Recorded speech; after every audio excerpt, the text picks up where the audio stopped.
then these are the shortcuts that can help. Welcome to the Wealth Creation Podcast.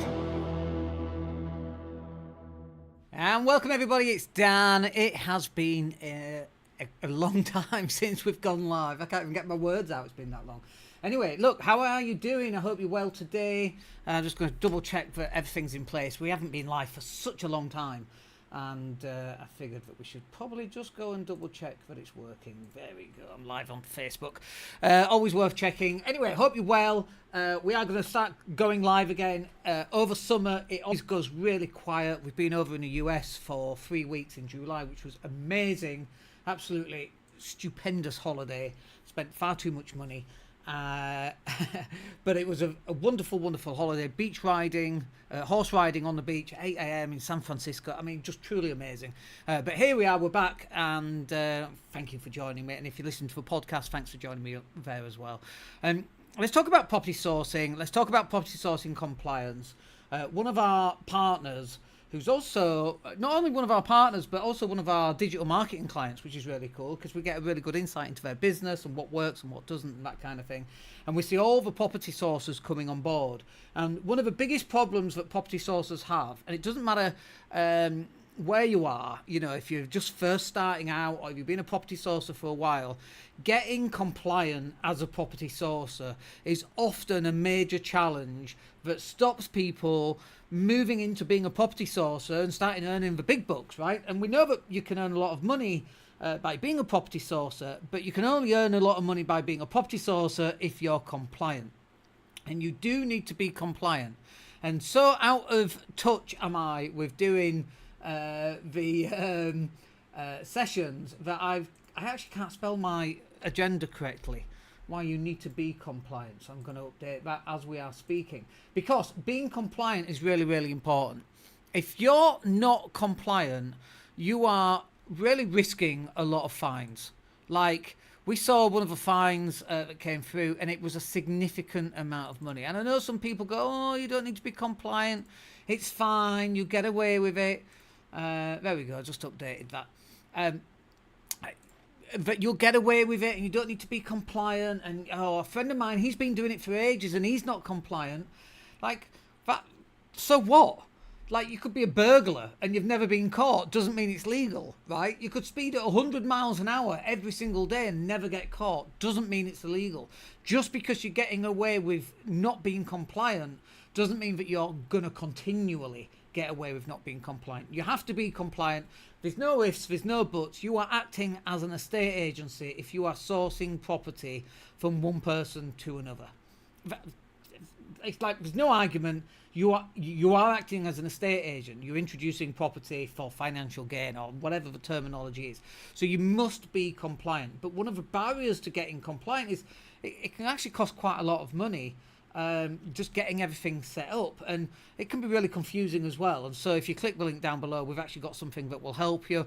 Just go through the process, take a good look, and if you want to sign up to be a compliant for the compliance vault, then that's the easiest way of doing it. But you have to be compliant. There's no getting around this. You know, I wish there was. I wish that we didn't have to be compliant. I wish you could just start up in business, off you go. But you know what? The world doesn't work like that. You have to be compliant. And there's a reason why these checks and sums are in place. And it's obviously it's to protect the consumer. And I actually think that's really important to do. You know, would you drive a car without understanding the highway code? And I know some people drive a car like they haven't had lessons. But you and I, if you're out driving on the road, you've passed your test. And if you're buying something and you're going through a sourcer, you would hope that that sourcer actually knows what they're doing, that they have done the training and that they are actually compliant and have done all their checks, because then you know that you're actually starting off on the right foot. And let's talk about that. If, you know, people go, well, I can't afford to be compliant yet. I'm going to wait until I get a few deals. And I've got this full-time job anyway, and I'm doing this part-time. And it's like, dude, commit to the process. Don't just go, well, we'll just dip my toe in the water. You know, and I love this saying, by the way. If you just dip your toe in the water, you just get a wet toe. Like, there's no such thing as dipping your toe in the water. If you want to be successful at something, you have to immerse yourself into it. CrossFit's a great example. You know, I do CrossFit 6 days a week now. and I've got all right. I've got quite good, really. I've only been 2.5 years into my journey. It takes a long time to build up strength and build up technique and expertise and build up experience and all that stuff. It takes a long time, right? But if I only did CrossFit once a week, like now I'm doing it 6 days a week, it's going to take 6 times longer than me doing it like once a day, right? And the reason why I'm able to accelerate those results is because I committed to the process. I committed to excellence. And if you want to be a property sourcer, you should commit to the process as well. You should commit to excellence. You should commit to, burning the boats and going all in, and that's what you should commit to. Nobody achieves anything in life unless you become committed to the thing that you want to achieve. Like, do you want to run a marathon? You have to commit to the training to run a marathon.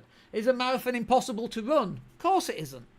Can you commit to training and get a marathon, from 0 to hero in less than 12 months? Of course you can, but not if you're not going to commit to it. And so you also have to commit to being a property sourcer. It's literally the only way for you to get the success that you want in this industry. This industry is really hard. There's lots of competition, okay? That's the bad news. The good news is the competition is shit. That's the really good news. And what that means is that you can rise to the top against the other competition because they're not compliant. They're not committed to it. They do very little training. They do very little networking. Their business cards are crap. They haven't got a bloody clue. They don't know how to speak to people. They've done no role playing around scenarios and situations that can get them into a potential deal. And they're not compliant. And so you have to get compliant because that will get you on the right footing that can act as a solid platform that you can bounce off for your success. God, I'm full of metaphors today. But it's true, right? If you want to do this, commit to the process. That is how you do it. One of the things that we're working on right now is live like legends, right? And we think about what does it mean to live like a legend. So if I want to slim down, put muscle on, I got really close to doing CrossFit muscle ups today. So close. It is my nemesis. And I feel like I'm never ever going to get there. But I got really close. I could literally smell victory in the air. Still didn't get there, but I was so close. And we do this, living like legends and being successful in all areas of our lives means we have to be committed. And we have to immerse ourselves in that journey to that level of commitment. Let's just cover this one off. It's so important to say there is no such thing as co-sourcing. And I know people will argue, oh, well, my mate, he's co-sources. Fine, he'll go to prison or he'll get a big fine. It's as simple as that. It's like, I know a guy who drives 100 miles an hour everywhere. At some point, he's going to kill someone, he's going to go to prison, he's going to get multiple points, and he's going to be banned from driving. He's going to get caught, right? There is no such thing as co-sourcing. You have to be compliant. So let me just cover off why I say there's no such thing as co-sourcing. And people go, oh, I just put you under my compliance. No. You have to be an employee of the organisation. Because when HMRC comes knocking on your door because you're selling deals and you're not compliant, you go, well, I'm co-sourcing. They're going to go, okay, show us your PAYE slips, pay as you earn pay slips, show us those. Have you got your contract of employment? No, I've not got a contract of employment. Well, who's employed without a contract of employment? You're not employed then, are you? So you're co-sourcing. Are you compliant? No. Well, you're screwed then. That's it. It's very clear. HMRC knows whether you're employed or not employed. I think they might do. They've got all the bloody paperwork. But if you're not any of those and you're not compliant, you're acting as a sourcer illegally. And at some point, you're going to get caught out, right? Like, why are you taking that risk? Especially when it's 187.50 at the time of film. It might go up or down, who knows, right?